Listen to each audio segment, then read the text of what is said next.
হাসিনা বিগত 17 বছর ছিল ছাত্রলীগের ওই মিসকিন গুন্ডাগুলোর শক্তিতে নাকি ভারতের জোরে। এখন কোথায়? এখন আওয়ামী লীগ কোথায়? এখন আসো। আমরা তখনও বলছিলাম ৭৫-৭ সময় পুলিশ র্যাব বাদ দিয়ে সামনাসামনি আসতো না। তোদের আম্মা হাসিনা ক্ষমতায় আছে, তোদের আম্মাকে ক্ষমতায় রাজপথে নাম আমাদের সাথে। আগামী তো কেউ যদি আমাদের সাথে মস্তানি করতে চায় তাদেরকে সে চ্যালেঞ্জ দেওয়া হবে। র্যাব ব্যবহার করবেন না, কেউ পুলিশ ব্যবহার করবেন না, গোয়েন্দা সংস্থা ব্যবহার করবেন না, যদি সাহস থেকে রাজপথে আসেন আপনি। তো আওয়ামী লীগ ঠিকই ছিল কাজ জুড়ে, নিজের কর্মী জুড়ে না। কার জুড়ে?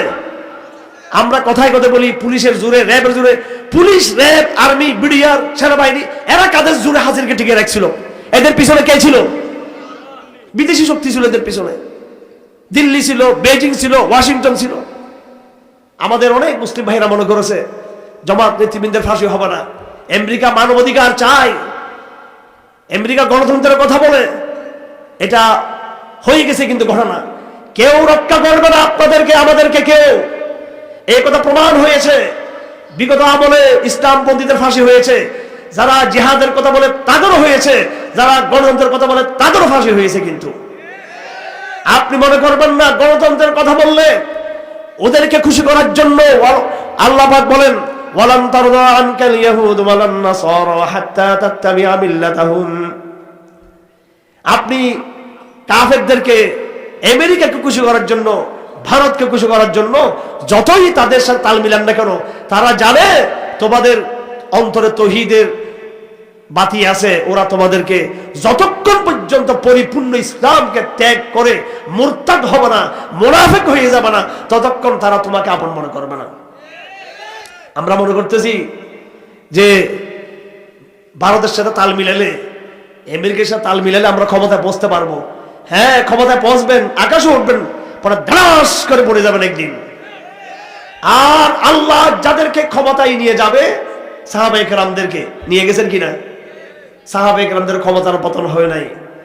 খেলাফতে রাশেদের পরে বনু উমাইয়ারা আসছে, বনু উমাইয়ার পরে বনু আব্বাসিয়ারা আসছে, আব্বাসিয়াদের পরে উসমানী খেলাফত আসছে। এরপরে মুসলমান যখন দিন থেকে বিচ্যুত হলো, আল্লাহ পাক মুসলমানদেরকে কাফিরদের গোলাম বানিয়ে দিয়েছে। এটা আমাদের দোষের কারণে। যতদিন মুসলমান কোরআনের শিক্ষার উপরে ছিল ততদিন তারা রাজা ছিল।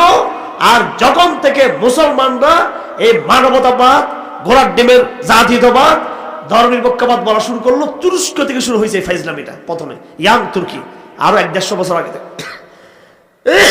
আর আরব জাতীয়তাবাদ, আরবরা বলতে লাগলো আরব জাতীয়তাবাদ। যখন মানুষ ইসলাম ছেড়ে, খেলাফত ছেড়ে, শরীয়ত ছেড়ে গণতন্ত্র, সমাজতন্ত্র আসতে পড়ে, জাতীয়তাবাদ, মানবতাবাদ এসব স্লোগান নিতে লাগলো।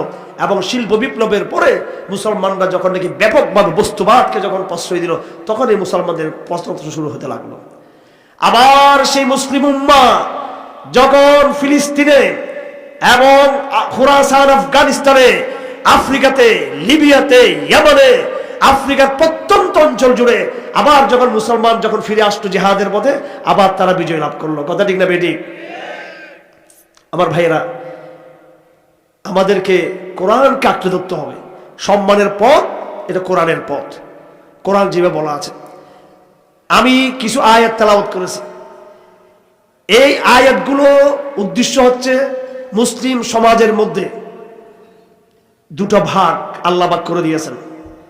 আলিফ লাম মিম আহাসিবান নাসু আন ইউতরাকু আন ইয়াকুলু আমান্না ওয়া হুম লা ইফতানুন ওয়া লাকাদ ফাতান্নাল্লাযীনা মিন ক্বাবলিহিম ফালায়ালামান্নাল্লাহুল্লাযীনা সাদাকু ওয়া লায়ালামান্নাল কাযিবিন। আহাসিবান নাস, মানুষেরা কি মনে করে আমি তাদেরকে এমনি ছেড়ে দিব পরীক্ষায় না ফেলা ছাড়া? আমি তাদেরকে পরীক্ষায় নিক্ষিপ্ত করব। পরীক্ষায় নিক্ষিপ্ত করার পরে আমি দেখব তাদের মধ্যে কারা সত্যবাদী, কারা মিথ্যাবাদী। রসুলের জামানায় কোরআন যখন নাজিল হচ্ছে, জিবরিল যখন আগমন করতেছে, বদর উহুদ যখন সংগঠিত হচ্ছে, আল্লাহ পাকের এক একটা কারামত, আল্লাহ পাকের এক একটা ঐশ্বরিক শক্তি যখন দেখতে পাচ্ছে, এমন একটা সময়ের মধ্যেও কিন্তু মুনাফিকরা ছিল রসুলের জামানায়। মুসলমান সমাজকে আল্লাহ পাক দুই ভাগে ভাগ করে দিয়েছেন, সত্যবাদী আর মিথ্যাবাদী। হাদিস শরীফ আছে আরবাউন মান কুন্না ফীহি কানা মুনাফিকান খালিসান, চারটা অভ্যাস যার মধ্যে থাকবে খালেস মুনাফিক। এটা আমরা তো সবাই হাদিস থেকে বলি, কিন্তু কোরআন শরীফে মুনাফিকদের আরো বয়ান গভীরভাবে রয়েছে। মুনাফিক ওয়াদা ভঙ্গ করে, মিথ্যা কথা বলে, আমানত নষ্ট করে, এবং যখন তর্ক করে তখন সে ইজা খাসামা ফাজারা, তখন সে অশ্লীল ভাষা সে ব্যবহার করে। এগুলো হচ্ছে একদম সাদা মাটা চরিত্র মনে হয় মুনাফিকদের। কোরআন শরীফে গেলে তাদের আরো গভীর চরিত্রের বিষয় আছে।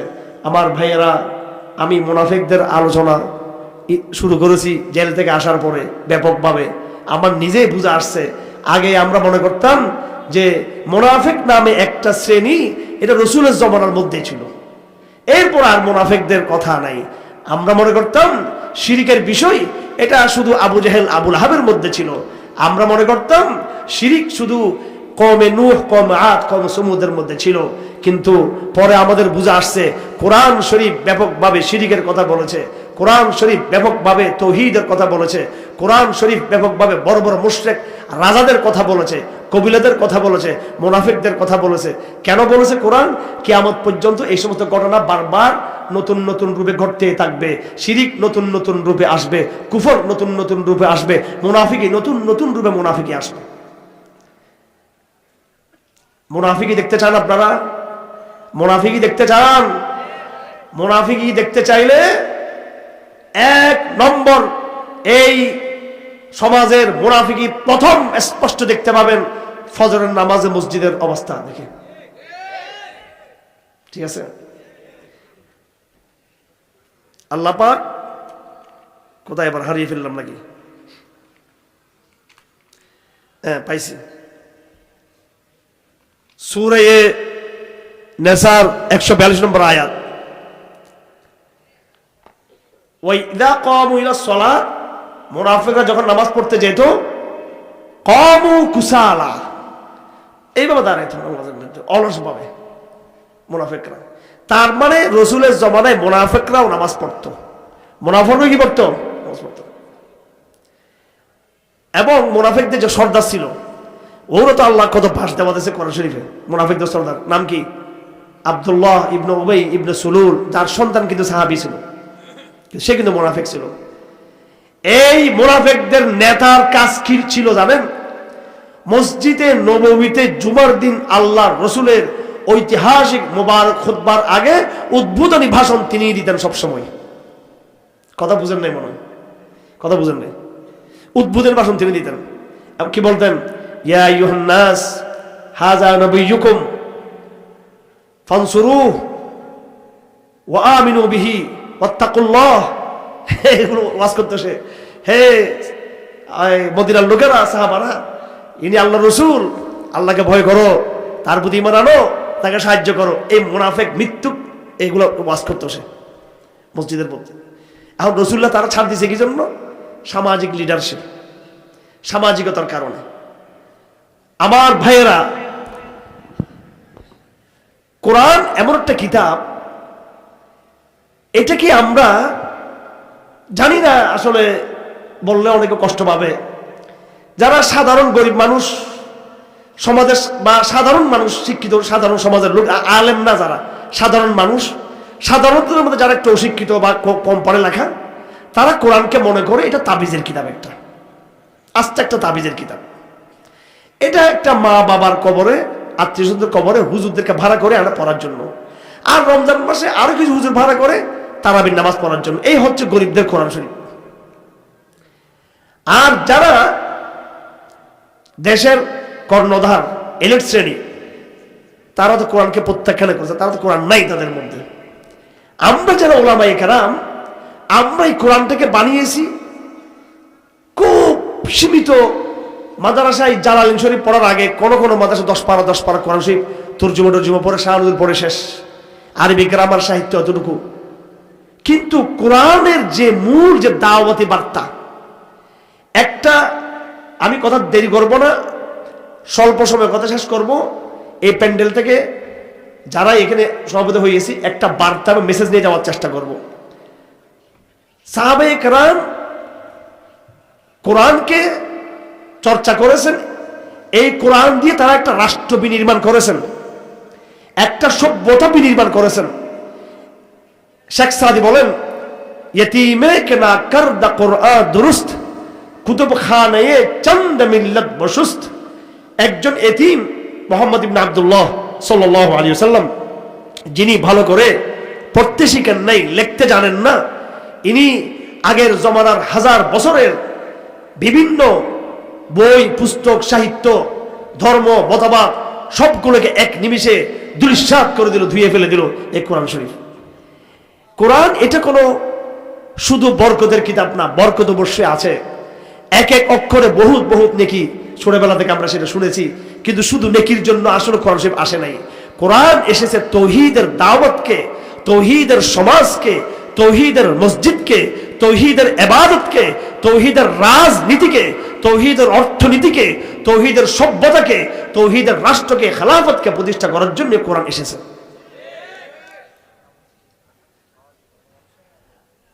এই জায়গাটা আমরা ধরতে পারতেছি না, আফসোসের বিষয়।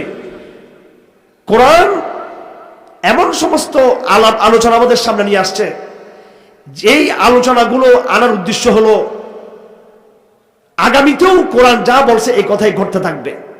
জাফর ইকবাল নাস্তিক, বেঈমান, মুরতাদ, সে বলেছে হেফাজত ইসলামে 13 দফা দাবি, এই 13 দফা দাবি মানে 1300 বছর পিছিয়ে যাওয়া, বেয়াদব, নাউজুবিল্লাহ। ইমান আছে নূর? ইমান আছে?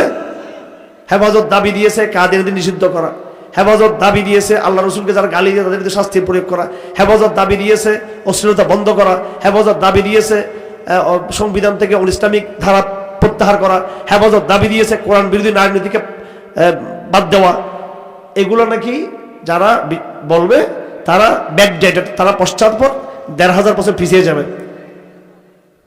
হ্যাঁ, তো আমরাও কি জাফর ইকবাল? নাউজুবিল্লাহ। তা আমরাও তো কোরআনকে মনে করি 1500 বছর আগের, এই জমানা। এর কাজ কি?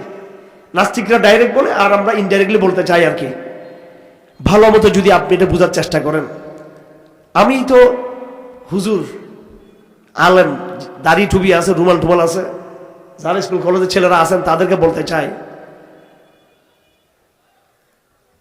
হুজুর দেখলে মিসকিন টিসকিন ভাবিয়েন না ভাই, ঠিক আছে? হুজুর দেখলে মনে করেন যেগুলা রাষ্ট্র রাষ্ট্র বুঝে না, মনে হয় এরা মনে রাষ্ট্র রাষ্ট্র কিছু বুঝে না, অর্থনীতি রাষ্ট্রগুলো বুঝে না। তো কোরআন কি আমার বুঝে আসছে? কোরআনের কারণে 2 নম্বর বুঝে আসছে যে হচ্ছে মতো ফাইজলামি আপনারা পড়েন রাষ্ট্রবিজ্ঞানের নামে, বিজ্ঞানের নামে, সাহিত্যের নামে, হ্যাঁ, পলিটিক্যাল সায়েন্সের নামে যেগুলো পড়েন ওগুলো সব আমি নিজেও পড়ছি। এরপর কোরআনের প্রতি আমার বিশ্বাস আরো বেড়ে গেছে আমার, আলহামদুলিল্লাহ। এক চোখ দিয়ে কোরআনকে দেখবেন, আরেক চোখ দিয়ে আপনি এই বিশ্বকে দেখবেন, দুনিয়াকে দেখবেন, সিলেবাসকে দেখবেন, দুইটাকে কম্পেয়ার করবেন। কোরআন প্রত্যেকটা বিষয়ে একটা সমাধান দিবে আপনাকে। প্রত্যেক পারিবারিক বিষয় একটা সমাধান আছে। মানুষের উৎপত্তি, ফাইনাল একটা কথা আছে। মানুষ কোথায় যাবে, ফাইনাল কথা আছে। সম্পত্তির বন্টন, ফাইনাল সিদ্ধান্ত। আমি দেখতেছি না আলী রিয়াজ সাহেবকে এক গর্ত থেকে উঠে আরেক গর্তে আমরা প্রবেশ করতেছি। আমরা খুশি হয়ে গেছি, ধর্মনিরপেক্ষবাদ বাদ গেছে, খুশি হয়ে গেছি। ধর্মনিরপেক্ষবাদ বাদ গিয়েছে, কিন্তু বহুত্ববাদ চলে আসছে। ওই মেয়েটা আছে, শাড়িটা পাল্টাইছে শুধু। ওই লোকটা আছে, শুধু তার প্যান্ট শার্টটা পাল্টে গেছে তার। এখন আমি হারুন সাহেব, আমাদের এখানে আরো ওলামায়ে কেরাম আছেন, কত বড় স্টেজ, একটা স্টেজের উপরে স্টেজ। এগুলো আমার ভালো লাগে না, এত ফাংশন ভালো লাগে না, এত টাকা পয়সা, জাক জমক, ভাঙা মসজিদের মিম্বরে মেহনত হবে দিনের কথা, ঠিক কিনা? এইসব আমি আয়োজকদেরকে বলি, আমি মুত্তাহিরকে বলছি, এত জাকজমক, এত শোডাউন কিসের? হ্যাঁ, ওই আমার শালা আসছিল, পাকিস্তানি শিল্পী আসছিল না, সে কলিম, হ্যাঁ, আরমান, ও আমার বউয়ের আপন খালতো ভাই, আমার কলিজার টুকরাও। পাগল হয়ে গেছে মানুষ গান শোনার জন্য। একটাও ফজর নামাজ পড়বে কিনা আল্লাহ জানে এগুলো। হ্যাঁ, আমি ওরে বলি যে তুমি যে গরম করে দিয়ে আসো, হ্যাঁ, ও তো আর বাংলা টাংলা বুঝে না বেচারা, পত্রিকা এবার উল্টা ধরে সে পত্রিকা। যাই হোক, ভদ্র ছেলে, অত্যন্ত ভদ্র, অনেক ভালো একটা ফ্রেন্ড। আমার শালা হলো ছোট, কিন্তু আমি দুষ্টার মতো ব্যবহার করি। তো এমনি ফ্যান্টাসিতে আমরা পাগল হয়ে যাচ্ছি। তো দেখেন এখানে স্টেজ একটা, আরেকটা মানে সেটার উপর আরেকটা। আমার ভাই এগুলো লজ্জা লাগে, ওলামায়ে কেরাম থাকে,